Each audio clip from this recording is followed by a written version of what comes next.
Et je veux remercier, comme on aime faire, et ce n'est pas machinal, mais ça vient du fond du cœur. Merci à tous nos moniteurs, à toutes nos monitrices, professeurs d'école du dimanche. Merci pour votre investissement. Les ados aussi qui sont là pour aider, pour enseigner nos jeunes dans la bonne parole de Dieu. Merci pour ça. Je veux aussi remercier l'Église pour les funérailles de la famille Millefort hier. J'étais extrêmement encouragé par la présence de plusieurs d'entre vous et votre amour, votre soutien, le service que vous avez apporté à la famille. Je vous en remercie. Au nom des anciens, au nom de l'Église, merci d'avoir été là. Et les Millefort vous remercient aussi.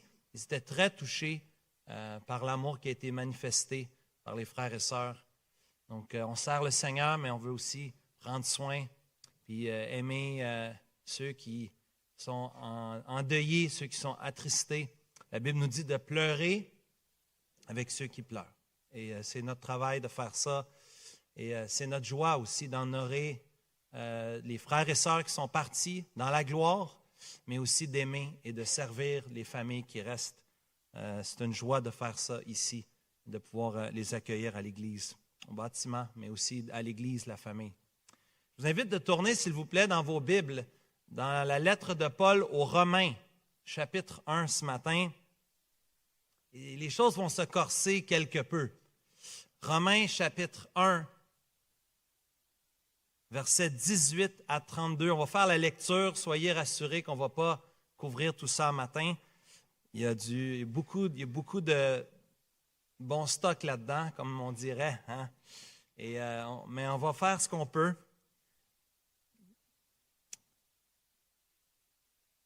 Paul pouvait dire aux anciens d'Éphèse, dans Actes chapitre 20, il a pu dire aux anciens d'Éphèse, « J'ai enseigné nuit et jour avec larmes. Je vous ai enseigné tout le conseil de Dieu. » Acte 20, verset 27. Ce que ça veut dire, c'est d'enseigner toute la Bible. Tout ce qui est écrit dans la Bible. C'est le travail des anciens. C'est le travail des pasteurs. C'est un père de famille, c'est ton travail avec tes enfants. C'est une mère au foyer avec tes enfants. Enseigne-leur tout le conseil de Dieu. Passe pas à côté de rien. Les salutations, les généalogies, le dénombrement, les psaumes, l'Évangile. La semaine passée, c'était l'Évangile, la bonne nouvelle. Mais aujourd'hui, il y a aussi une mauvaise nouvelle. Il faut l'enseigner avec larmes. Il ne faut pas l'enseigner avec dureté. Ce que la Bible dit, c'est vrai. Même les passages difficiles, il faut les enseigner. Pas avec jugement, pas avec dédain, pas avec orgueil, humblement, devant ton Dieu. Mais enseigne tout le conseil de Dieu à ta famille, dans ta maison, avec tes amis, à l'école du dimanche, dans ta cellule de croissance. Quand tu invites un couple chez toi, puis vous soupez ensemble, tout le conseil de Dieu. On parle de tout ce que la Bible dit, même les passages difficiles. Romains 1, verset 18. La colère de Dieu. La colère de Dieu se révèle du ciel contre toute impiété et toute injustice qui retiennent des hommes, qui retiennent injustement la vérité captive. Car ce qu'on peut connaître de Dieu est manifeste pour eux, Dieu le leur ayant fait connaître. En effet, les perfections invisibles de Dieu, sa puissance éternelle et sa divinité se voient comme à l'œil nu depuis la création du monde quand on le considère dans ses ouvrages. Ils sont donc inexcusables, puisqu'ayant connu Dieu, ils ne l'ont point glorifié comme Dieu et ne lui ont point rendu grâce, mais ils se sont égarés dans leurs pensées et leur cœur, sans intelligence, a été plongé dans les ténèbres, se vantant d'être sages, sont devenus fous.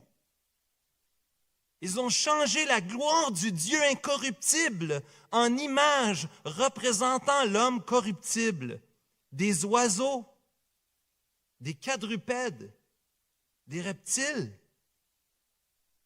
C'est pourquoi Dieu les a livrés à l'impureté, selon leurs convoitises, les convoitises de leur cœur, en sorte qu'ils déshonorent eux-mêmes leur propre corps. Eux qui ont changé la vérité de Dieu en mensonge et qui ont adoré et servi la créature au lieu du Créateur qui est béni éternellement. Amen. C'est pourquoi Dieu les a livrés à des passions infâmes, car leurs femmes ont changé l'usage naturel en celui qui est contre nature. Et de même les hommes, abandonnant l'usage naturel de la femme, se sont enflammés dans leurs désirs les uns pour les autres, commettant homme avec homme des choses infâmes et recevant en eux-mêmes le salaire que méritait leur égarement. Comme ils ne se sont pas souciés de connaître Dieu, Dieu les a livrés à leur sens réprouvé pour commettre des choses indignes, étant remplis de toute espèce d'injustice, de méchanceté, de cupidité, de malice, plein d'envie, de meurtre, de querelles, de ruse, de malignité, rapporteurs, médisants, impies, arrogants, hautains, fanfarons, ingénieux au mal, rebelles à leurs parents, dépourvus d'intelligence, de loyauté, d'affection naturelle, de miséricorde. Et bien qu'ils connaissent le jugement de Dieu, déclarant dignes de mort ceux qui commettent de telles choses, non seulement ils les font, mais ils approuvent ceux qui les font. Seigneur, merci pour ta parole. Elle est toute bonne. Elle est bonne pour nous. Enseigne-nous aujourd'hui. Nous t'en prions en Jésus-Christ. Amen. Je crois que l'idée principale ici du passage que nous avons devant les yeux, la grande idée se trouve au verset 18. Si j'avais à souligner un verset pour résumer la section au complet, c'est le verset 18. C'est là où Paul fait une transition entre l'idée qu'on a vue la semaine dernière des versets 16 et 17 et l'idée du verset 18 et suivant. L'idée principale ici, c'est puisque la colère de Dieu se révèle contre le péché de l'humanité entière, l'Évangile reçu par la foi est la seule manière d'échapper à la colère de Dieu. Puisque la colère de Dieu se révèle contre le péché de l'humanité entière, tout homme, toute femme, l'Évangile, versets 16 et 17, reçu par la foi, est la seule manière d'échapper à la colère de Dieu. Je pense que c'est l'idée principale ici de l'apôtre Paul dans cette nouvelle section de sa lettre. Déjà, il vient mettre au devant la bonne et la mauvaise nouvelle. Parfois, lorsqu'on parle du Seigneur, on parle des bienfaits, des bénéfices qu'on va recevoir lorsqu'on vient au Seigneur Jésus. On parle de l'amour de Dieu pour nous. On parle de la paix ou du pardon des péchés. Combien d'entre nous parlons d'échapper à la colère de Dieu? Soyez honnêtes, s'il vous plaît. Combien d'entre nous, dans notre méthode d'évangélisation, quand tu parles de Dieu à tes collègues de travail, à tes compagnons de classe, combien d'entre nous pourraient dire qu'on a commencé de parler de la colère de Dieu? Elle fait partie de l'Évangile. La bonne nouvelle n'a que de valeur parce qu'il y a une mauvaise nouvelle et une très mauvaise nouvelle dans le texte ici. Très mauvaise nouvelle. Il y a en effet dans certaines traductions, si tu as la version Sommaire devant toi aujourd'hui, tu aurais au début du verset 18 en effet, une conjonction de coordination. Il y en a plusieurs dans le texte, on va les regarder dans quelques instants. Le en effet ici est bien important parce que le en effet, on la voit aussi dans d'autres traductions. La Darby va mettre un quart. Ici, la Louis II, ils ont choisi de ne pas mettre en effet, mais la transition est quand même utile parce qu'elle est là dans l'original. Et elle nous aide à voir le lien avec les versets qui précèdent. Ça nous aide à comprendre que la mauvaise nouvelle présentée au verset 18 est vraiment connectée avec la bonne nouvelle des versets 16 et 17. C'est tout un contraste. C'est un passage de contraste ici. Il y a plusieurs contrastes. On va essayer de les faire ressortir pour vous. Et c'est important, quand on lit sa Bible, remarquez les contrastes. C'est très bien écrit. C'est très bien fait. La Bible se défend elle-même. Dieu en est l'auteur. On n'a pas besoin de la défendre. Tout ce qu'on a à faire, c'est de faire ressortir les vérités qui sont dans la parole de Dieu. Et les contrastes sont là pour que ça frappe l'œil, pour que ça choque, pour que ça nous fasse réfléchir. Paul a tellement mis le clou, je n'ai pas honte de l'Évangile, c'est la puissance de Dieu pour le salut de quiconque croit, du juif premièrement, puis du grec. C'est pour tout le monde, pour des gens de toute race, de toute langue, de toute culture. Et au verset 17, on reçoit la bonne nouvelle de l'Évangile. La puissance salvatrice de l'Évangile est reçue par la foi. C'est par la foi, c'est pour la foi. Le juste vivra par la foi. Paul a déjà donné les clés. Il a déjà donné les clés. On les a, les clés. On les a dans les mains. Mais ici, l'avocat de la couronne, met l'accusé, le place devant le juge et il fait son plaidoyer. Et l'avocat n'apporte pas qu'une bonne nouvelle, il apporte aussi la mauvaise nouvelle. Il veut montrer, en faisant une mise en accusation, il fait une mise en accusation ici. Il veut montrer à tous, il veut montrer au juge que tous sont coupables devant Dieu. On est tous des coupables, bien-aimés. Frères et sœurs, n'oublions pas d'où nous venons. Coupables, méritant la mort, la séparation de Dieu. Si quelqu'un te demande comment ça va, dis que ça va mieux que tu mérites. Ça va mieux aujourd'hui que ce que je mérite. Je mérite bien pire. C'est vrai, non? Je mérite la séparation de Dieu. Je mérite la colère de Dieu. Ce que le texte va nous montrer. L'avocat de la couronne présente l'argument. Monsieur le juge, l'humanité entière est coupable. L'humanité entière est coupable devant toi. Il va pour la jugulaire. Il vise directement où ça paye. Il fait l'uppercut. C'est direct. C'est un coup, c'est fatal. On est tous coupables devant Dieu. Non, Dieu ne t'a pas sauvé de ta vie de solitude. Dieu ne t'a pas sauvé d'avoir trouvé, il faut que tu trouves un bon époux, une bonne épouse. Dieu t'a sauvé pour tes insécurités, pour ton manque de succès dans ta vie professionnelle. Dieu ne t'a pas sauvé de ça. Dieu t'a sauvé en Jésus de la colère de Dieu. Dieu t'a sauvé de toi-même et de Dieu lui-même. Toi-même, ton propre péché, Dieu lui-même, le juge juste qui punit et qui ne peut pas passer. Il ne peut pas tenir le coupable pour innocent. Nous avons besoin de l'Évangile. Sans l'Évangile, nous sommes sous la colère de Dieu. Le raisonnement ici, c'est qu'il n'y a aucun autre moyen d'être sauvé que de recevoir la bonne nouvelle de l'Évangile par la foi. Et la bonne nouvelle, tu es un visiteur, tu es nouveau aujourd'hui, ça fait 20 ans que tu viens, la bonne nouvelle, c'est Jésus. C'est lui, le chef, le consommateur de la foi, celui qui a donné sa vie à la croix pour nos péchés. C'est lui la bonne nouvelle.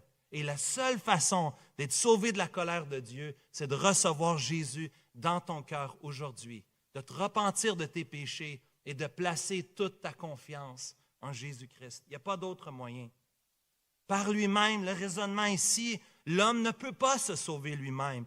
Aucune œuvre que nous pourrions faire, on va le voir dans la lettre aux Romains, il n'y a aucune œuvre qu'on pourrait faire. La loi ne nous sauve pas. De suivre les commandements. On ne peut pas être sauvé en suivant nos commandements parce qu'on n'est pas capable de les suivre. Et on ne peut pas être sauvé par aucun autre moyen, seulement par la foi en Jésus-Christ. La section ici, j'ai lu les versets 18 jusqu'à la fin au verset 32, mais en fait, la section est beaucoup plus grande. La section qu'on est en train de considérer, c'est les versets 18, chapitre 1, jusqu'au chapitre 3, verset 21. C'est toute une portion ici où l'avocat, où Paul, l'avocat de la couronne, si vous voulez, est en train de présenter l'humanité entière. Il va parler des païens, il va parler des Juifs, il va parler de tous. Et le sommaire se voit dans Romains chapitre 3, verset 9, où Paul va dire à son apogée, « Il n'y a point de juste, pas même un seul juste, le Seigneur Jésus. Tous les autres, coupables devant Dieu. » Oh, pasteur, tu ne vas pas parler de la colère de Dieu pendant 3 chapitres. À la vitesse que tu vas, on ne finira jamais. Je le vois, hein? Je le vois, là, ça se passe dans votre cerveau, là. Ça se peut pas, pasteur. Tu vas parler de la colère. Tu vas parler du jugement. Tu vas parler du péché. Oui. Oui. Oui. Parce que c'est tout le conseil de Dieu. Ah, pasteur, s'il y a des invités, si je vais inviter mes amis, là, tu vas parler de péché tout le temps. Ouf, ça va être lourd. Hein? Les prochaines semaines, ça va être lourd. Jugement, colère, c'est pas très winner, tu sais, pour évangéliser, là, c'est pas très populaire. On ne pourrait pas passer par-dessus ou aller un peu plus vite. Tu sais, pasteur, tu pourrais augmenter la cadence. Les anciens, let's go les gars, vous êtes capables. Ça, c'est notre société, hein? On a vu un funérail hier, puis il y en a qui aiment ça parler de la célébration de la vie. Parce qu'ils n'aiment pas prononcer le mot mort aux funérailles. Il y en a aujourd'hui qui veulent tellement éviter de parler des vraies choses qu'ils un peu se ferment les yeux ou se bouchent les oreilles, tentant d'oublier, tentant d'éviter la réalité.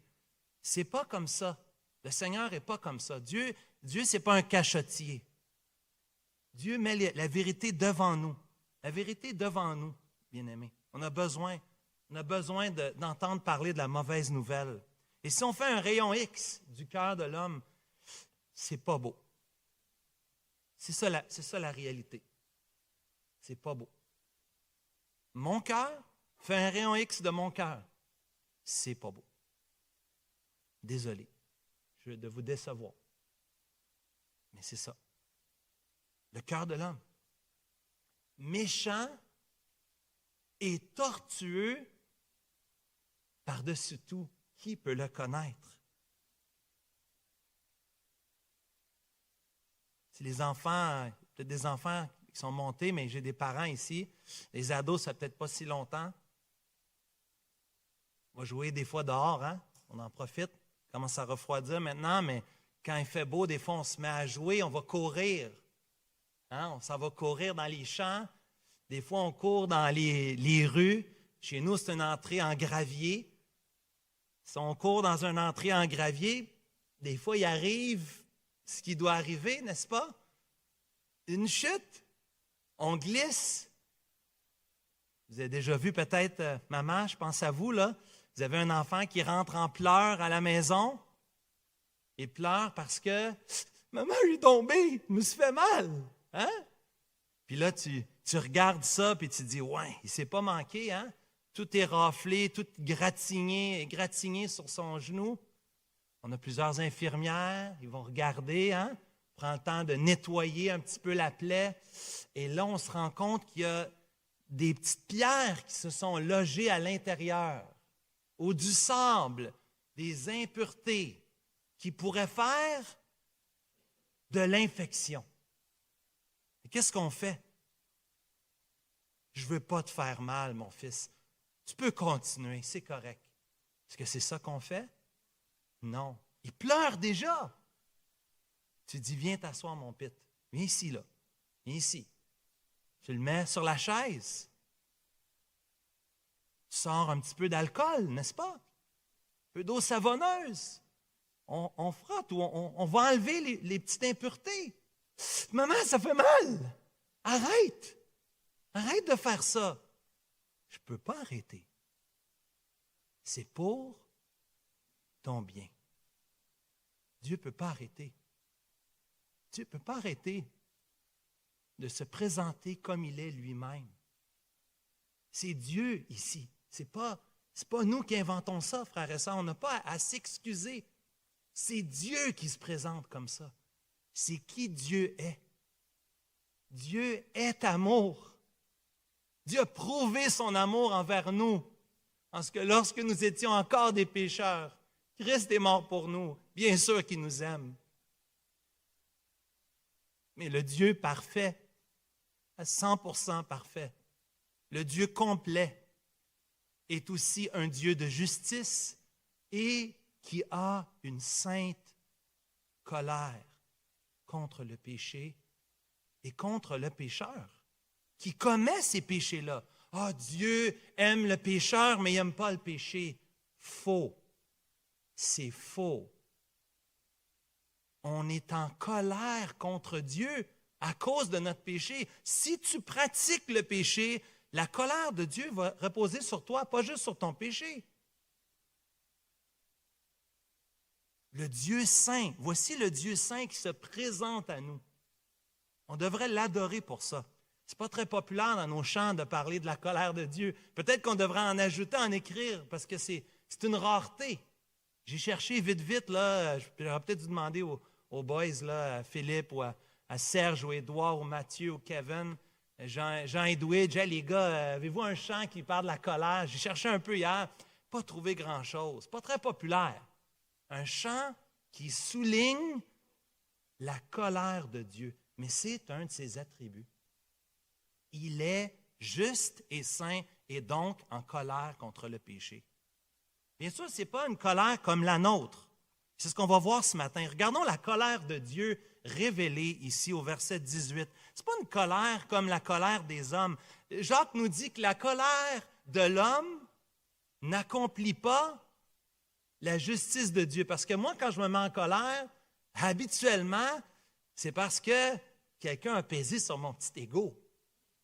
C'est parce que quelqu'un ne fait pas ce que je veux. C'est parce que blocked goals, j'atteins pas les objectifs que je veux atteindre. Ou tu ne fais pas, chérie, ou les enfants, vous ne faites pas ce que je veux, quand je veux, puis comme je veux. La colère de l'homme, ce n'est pas la colère de Dieu ici. Non, c'est différent. Qu'est-ce que la colère de Dieu? Un Dieu qui est bon, un Dieu qui est amour, un Dieu qui est compatissant. C'est quoi la colère de Dieu? C'est une juste, marqué juste, indignation contre le mal. Juste. C'est pas la furie de Dieu. C'est pas ça. C'est pas quelque chose de... Dieu ne perd pas le contrôle, jamais. Dieu n'a pas la mèche courte. Dieu, il n'est pas enragé comme nous, on est enragé parce que quelqu'un nous a coupé. Hein? On est fâché, il nous a coupé au volant. C'est pas la rage au volant, là. La colère de Dieu, elle est juste, elle est sainte, elle est droite. La colère de Dieu, qui s'accumule, soit dit en passant. S'accumule. On va le voir dans le texte. Ça s'accumule. Ça s'empire. Tu désobéis plus, il y a plus de colère. C'est normal. La colère de Dieu se révèle du ciel contre toute impiété et toute injustice des hommes qui retiennent injustement la vérité captive. La colère de Dieu, c'est une indignation. Dieu est indigné à cause du mal. Et c'est juste. Il a raison de le faire. Dieu ne serait pas parfait s'il tolérait le péché. Combien d'entre nous, les jeunes, combien de fois on a dit à nos parents, je suis coupable de ça aussi, c'est pas juste. C'est pas juste, il y en a eu plus que moi. Hein? C'est pas juste. Comment ça que moi, j'ai dû attendre que je sois en secondaire 3, puis eux autres, ils ont pu le faire en secondaire 1. C'est pas juste. J'ai dit ça, moi aussi. Mes parents, c'est d'excellents parents, mais ils ne sont pas parfaits, bien sûr. Le seul qui est juste, le seul, il n'y a pas de juste. Le seul juste, c'est Dieu. Et on serait tous après Dieu de dire qu'il n'est pas juste. Il doit être juste. Sa colère se révèle donc du ciel. Se révèle au présent. Vous remarquez le temps présent, un temps présent continu. Le temps présent continu nous révèle que sa colère se révèle maintenant, déjà. Elle se révèle contre toute impiété et toute injustice. Toute impiété ici nous parle de Dieu, de notre relation avec Dieu, et toute injustice ici nous parle de notre relation avec les hommes. Fort probablement ici, on pourrait voir une allusion aux 10 commandements. Les 10 commandements, les 4 premiers commandements, c'est des commandements par rapport à notre relation avec Dieu. Et les 6 autres commandements, c'est par rapport à notre relation avec les hommes. 10 commandements où les hommes sont rebelles, impies et injustes. La colère de Dieu se révèle. C'est pour ça que j'aime la méthode d'évangélisation de Ray Comfort, The Way of the Master. Je ne sais pas si vous avez déjà vu ça. Allez voir Mathieu Desjardins, c'est un gros fan de ça. Matt, on a souvent parlé de ça ensemble. C'est bien fait. Montrer à partir des 10 commandements qu'on est tous pécheurs et perdus et qu'on est sous la colère de Dieu et qu'on a besoin du Seigneur Jésus pour nous sauver. Ce n'est pas qu'on veut être dur envers les autres, ce n'est pas ça. Rappelez-vous l'introduction. Nous-mêmes, on sait d'où on vient. On sait qu'on est tous pécheurs, puis qu'on a été sauvés par un cadeau, une faveur non méritée par grâce. On ne peut pas être dur envers l'humanité. On fait partie de l'humanité, puis on le sait très bien. Si ce n'était pas de la présence de Dieu dans notre vie, on serait aussi pire, sinon pire, que les gens autour de nous. N'oublions jamais ça. N'oublions jamais qu'ils n'ont pas Dieu. Et parce qu'on a Dieu, c'est Dieu qui fait la différence. Ce n'est pas parce que tu es bon, ce n'est pas parce que tu es fin. C'est parce que Dieu est dans ta vie et c'est lui qui change ta vie. C'est lui qui change. Pardonne-nous nos offenses, comme nous pardonnons aussi ceux qui nous ont offensés. C'est-tu normal de pardonner? T'entends-tu ça quand tu vas au travail? Oui, je lui ai pardonné la faute à mon patron. C'est quand la dernière fois que tu as entendu le mot pardon? Même excuse, prends le mot excuse. Il s'est excusé. Vraiment, c'est rare. Aujourd'hui, notre petit orgueil. Non. Le pardon, ça vient de Dieu. Pourquoi je pardonne les autres? Parce que j'ai été beaucoup pardonné. C'est pour ça que je pardonne les autres. Pas parce que je suis bon, pas parce qu'ils le méritent. Parce que Dieu m'a pardonné, c'est pour ça que je pardonne les autres. Colossiens 3, verset 13. Le pardon étant un exemple de la différence que Dieu fait dans notre vie. Si ce n'était pas de Dieu, nous aussi, on serait sous la colère. Sa colère, sa sainte et juste colère. Et à la fin du verset 18, il y a une expression qui est un peu, on n'utilise pas ça souvent, retiennent injustement la vérité captive. On pourrait le dire peut-être autrement dans d'autres traductions, qui suppriment la vérité par leur méchanceté. Leur méchanceté fait que la vérité, on veut l'étouffer, on veut l'éteindre. On a entendu ça de l'autre côté, à l'école du dimanche ce matin, dans Jean chapitre 11. Après un miracle incroyable, Lazare ressuscité d'entre les morts, 2 mots, Lazare sort, ressuscité, ramené à la vie. Quelle est l'attitude de ceux qui ont vu le miracle? Tous se sont convertis. Tous se sont fait baptiser. Tous ont suivi le Seigneur Jésus. Plusieurs ont cru. Mais après ça, les pharisiens, les principaux sacrificateurs, le Sanhédrin, ils ont résolu de le faire mourir. Pourquoi? Parce qu'ils sont rebelles dans leur cœur, parce qu'ils sont décidément, le mot que mon père a utilisé, résolument rebelles. C'est dans le cœur, mon frère, ma sœur, cher ami qui m'entend, c'est là que ça se passe. Tu retiens ça dans ton cœur. Ils retiennent cela dans leur cœur, ils suppriment la vérité par leur méchanceté. Lorsque la vérité est présentée, on ne veut pas l'entendre. Parce que si vraiment je me repens de mes péchés, je reconnais que ce que j'ai fait avant, c'était mal. Je reconnais en me repentant que je ne peux pas continuer de la même manière que je faisais avant. Je reconnais en me repentant et en plaçant ma confiance en Jésus seulement qu'il est le Seigneur et le Maître de ma vie. Je n'ai donc plus droit de décider ce que je fais avec ma vie. Frères et sœurs, nous devrions parler de notre faiblesse davantage.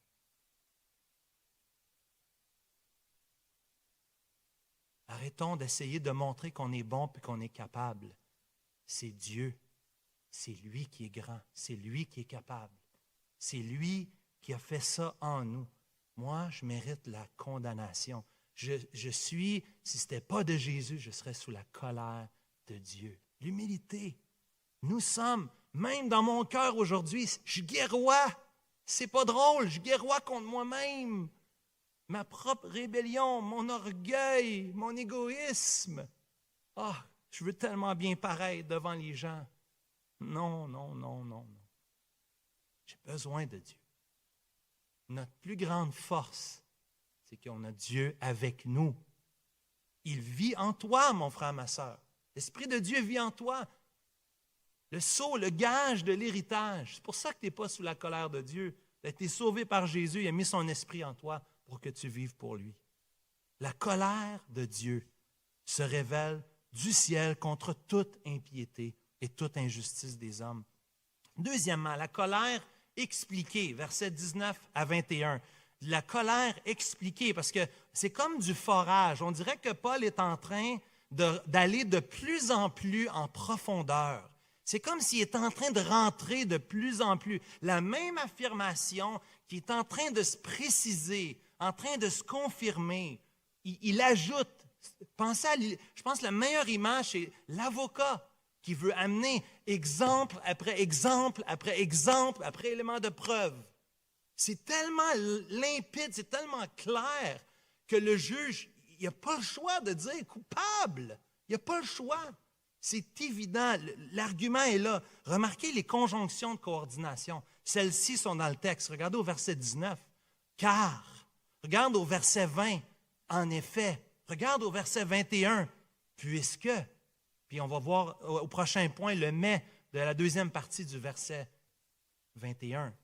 Quand tu lis ta Bible, là, prends un crayon, souligne ces affaires-là. Ça va t'aider. Quand il y a des car, des puisses, des en effet, des parce que, des puisque, ça aide le lecteur, ça t'aide à comprendre. OK, c'est ça la pensée qui se développe.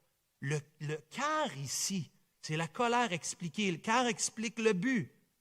Car ce qu'on peut connaître de Dieu est manifeste pour eux, Dieu le leur ayant fait connaître. Manifeste.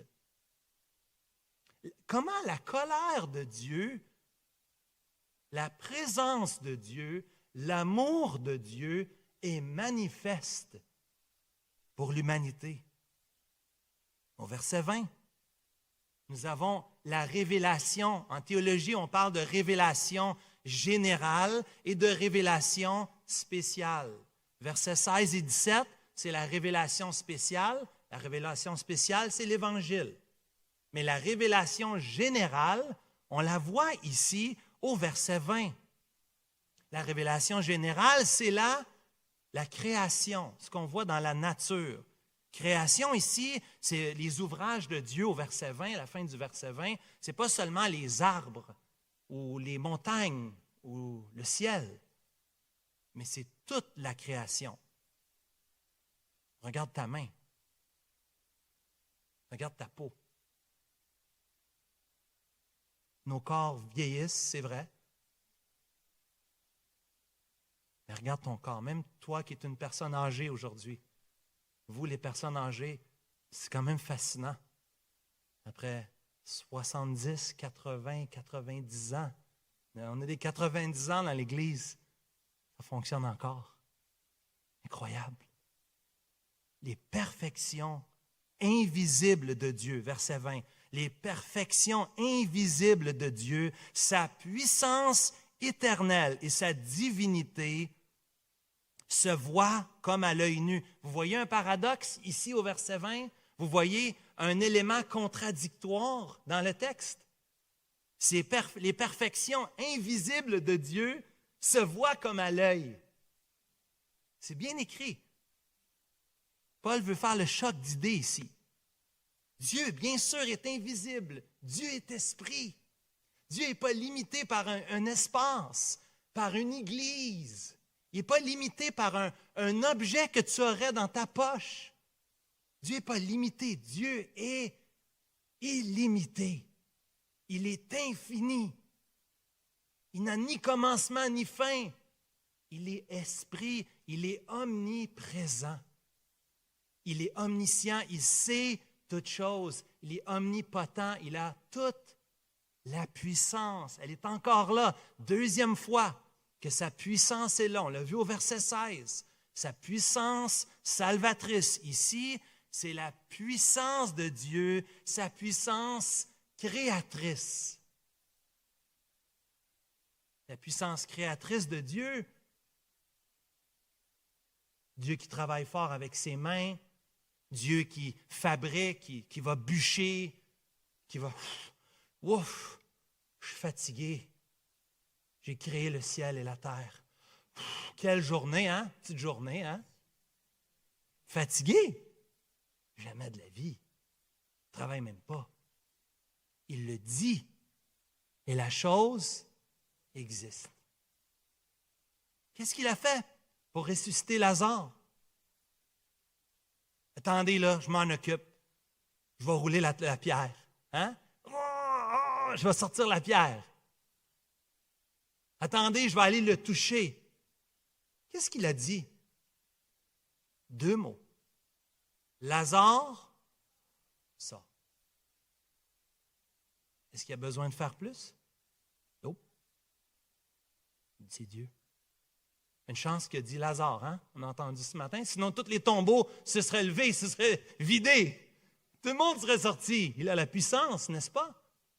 Non seulement pour créer, mais pour ressusciter et donner la vie. Wow! La colère de Dieu, elle est évidente.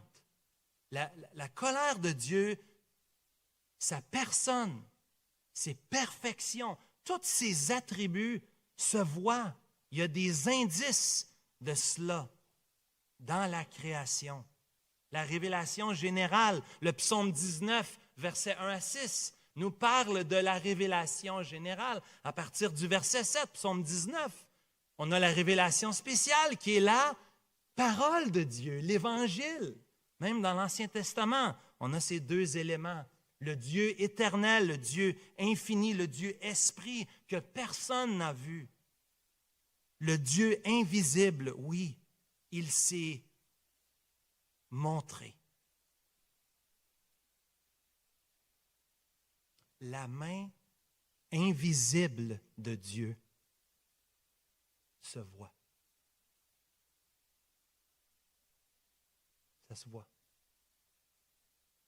Ça se voit dans la création. Tu as besoin de sortir un peu, peut-être. Je parlais avec Anise hier, après les funérailles, après l'enterrement. Puis Anise, elle m'a dit, je suis tellement content qu'on est à l'automne à cause des feuilles, des changements de couleur. Elle dit, j'aime la saison d'automne. Je dis, j'imagine que tu aimes plus l'été. Elle dit, bien sûr, j'aime plus l'été. Hein? Mais j'aime l'automne. Allez voir, sortez un peu. Prenez une marche. Prenez le temps de regarder. La toute-puissance de Dieu se voit dans sa création. Parents, ralentissez un peu. Prenez le temps de montrer à vos enfants. Ce que tu vois, tu vois-tu la fourmi? C'est Dieu qui a fait ça. Tu vois-tu l'écureuil qui grimpe dans l'arbre? Wow! C'est Dieu qui a fait ça. Montrez à vos enfants, montrons à nos enfants que c'est Dieu. Parce que la caractéristique de ceux qui sont sous la colère de Dieu, au verset 21, c'est qu'ils n'ont pas glorifié Dieu. Ils n'ont pas rendu grâce à Dieu. L'ingratitude qui est caractéristique des Nord-Américains, on est ingrats, c'est terrible. Ça n'a aucun sens. Ça devrait nous répugner, l'ingratitude. Pas juste chez les autres, mais chez nous-mêmes.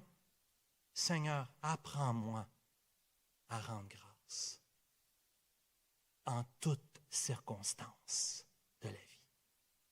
À compter les bienfaits de Dieu. À reconnaître que Dieu est bon même quand ça ne va pas comme je veux. Même quand c'est difficile. Même quand c'est pas ce que j'aurais voulu. Je veux quand même rendre grâce. Parce que regarde au verset 21. Ils sont inexcusables. Ils sont inexcusables. Ils ne reconnaissent pas l'ouvrage de Dieu dans la création du monde. Sa puissance, son éternité, sa divinité. Ils sont inexcusables. Il n'y a pas d'excuse. Puisqu'ayant connu Dieu, ils ne l'ont point glorifié. Ils ne lui ont point rendu grâce. Donnez la gloire à Dieu. L'honorer.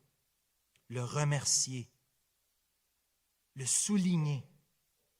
Prenez le temps, prenons le temps, bien-aimés, de faire ça. La colère de Dieu expliquée.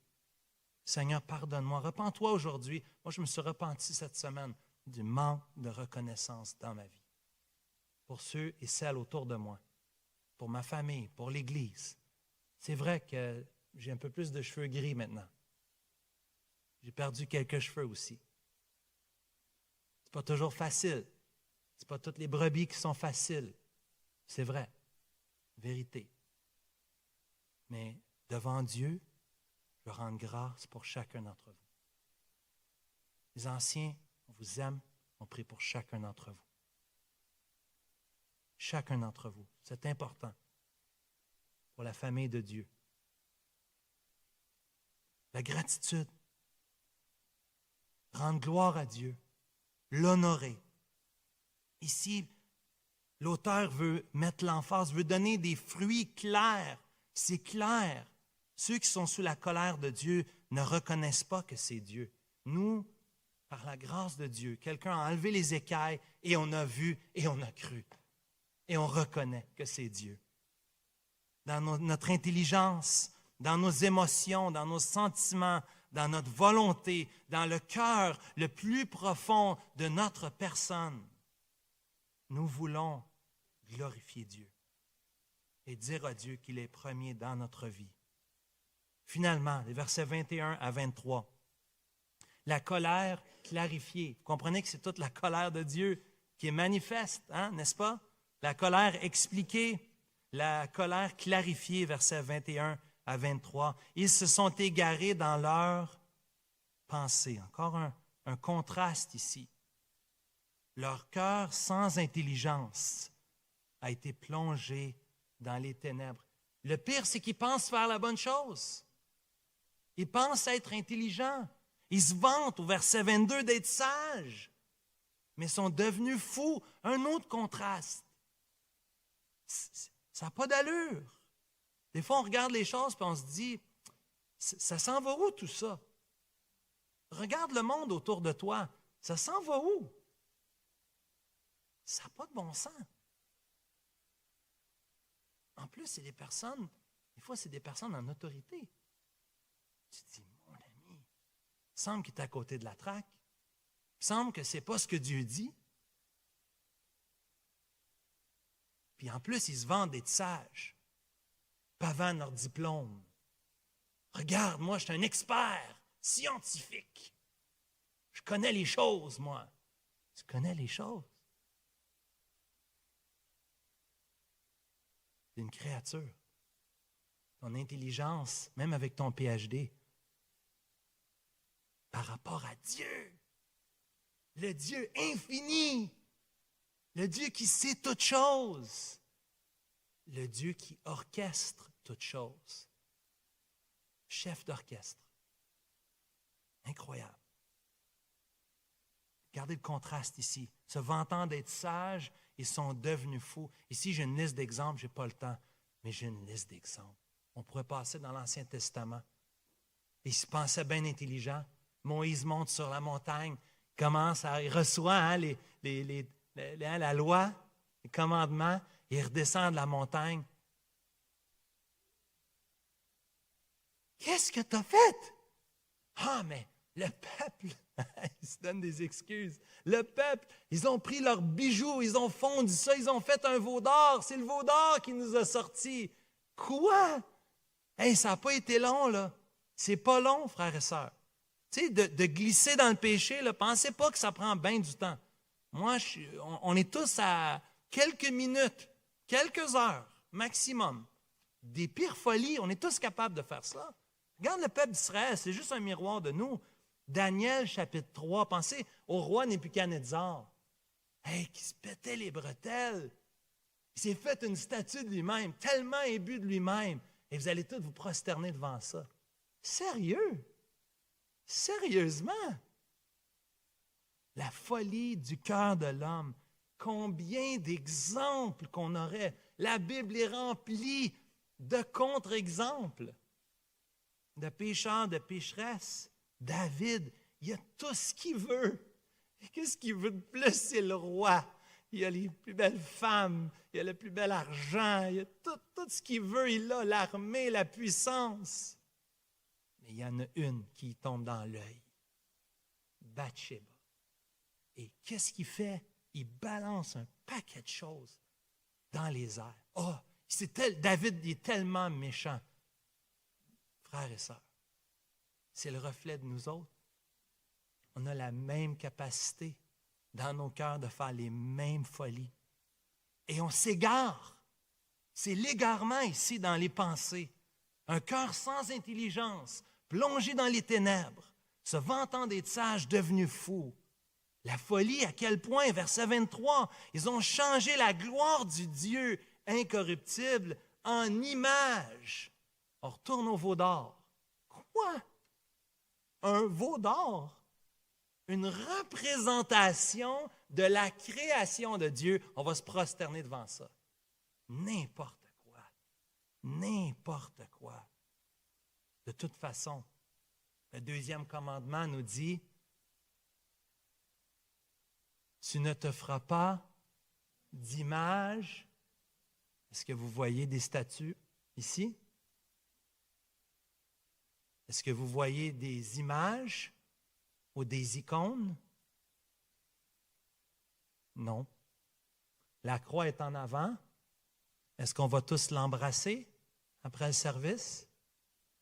Non. On ne se prosterne pas devant ce morceau de bois que notre frère Victor a monté au mur. C'est un morceau de bois qu'il a acheté au magasin, qu'il a préparé, qu'il a installé. Tu ne te feras pas d'image taillée. Tu ne feras pas de représentation. Dieu est esprit, mais ses perfections invisibles se voient comme à l'œil nu. Bien-aimés, est-ce que nous reconnaissons aujourd'hui la suprématie du Seigneur Jésus sur toute chose? Est-ce que nous reconnaissons notre besoin d'être sauvés, d'être délivrés? Est-ce que tu apprécies avec action de grâce le salut précieux que tu as reçu en Jésus-Christ? Non par tes mérites, mais à cause de Jésus, des mérites de Jésus à ta place. Puisque la colère de Dieu se révèle contre le péché de l'humanité entière, l'Évangile reçu par la foi est la seule manière d'échapper à la colère de Dieu. Toi qui m'entends aujourd'hui, cher ami, visiteur, toi qui n'as pas encore reçu Jésus comme ton Sauveur et Seigneur personnel, j'aimerais t'inviter devant cette mauvaise nouvelle. Si tu ne te repens pas de tes péchés, tu es sous la colère de Dieu. Si tu te reconnais aujourd'hui dans ce passage, si tu te reconnais, ne pars pas d'ici. Aujourd'hui, reçois le cadeau de la vie éternelle. Je n'ai pas honte de l'Évangile.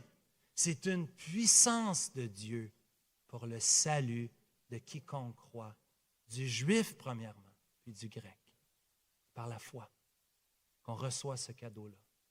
Cher ami, tu retournes, frères et sœurs, tu retournes dans le champ de bataille demain matin. On retourne travailler. Étudiant, jeune homme, jeune femme qui m'entend, tu retournes à l'école. On a du travail à faire. On a des bonnes nouvelles à apporter. Mais comme le médecin, on ne peut pas cacher les mauvaises nouvelles. Il faut dire la mauvaise nouvelle. Mais si tu crois, tu peux avoir la vie éternelle. Tu peux voir la gloire de Dieu. Seigneur, merci pour ta parole. Elle est une bénédiction pour nous. Nous la croyons entièrement. Nous voulons la prêcher du chapitre 1 de Genèse jusqu'au chapitre 22 de l'Apocalypse. Nous croyons qu'elle est bonne pour nous. Nous croyons, Seigneur, que d'enseigner au sujet de ta colère, de ta justice, de ta sainteté, nous croyons que c'est bon pour nous. Nous croyons, Seigneur, que cela nous amène à apprécier davantage le glorieux évangile, le salut précieux que tu nous as acquis par ton Fils Jésus. Père, je te prie pour mes frères et sœurs, alors qu'ils retournent demain dans le travail, qu'ils puissent parler de toi, que tu puisses les remplir de ton esprit, afin qu'ils puissent déclarer la vérité de ta parole. Seigneur, merci pour ce temps ensemble. Merci pour ce dimanche que nous avons pour t'adorer, te célébrer et te louer. Nous prions, Seigneur, que tu puisses recevoir la gloire, l'honneur et l'adoration, toi qui es notre roi. Amen.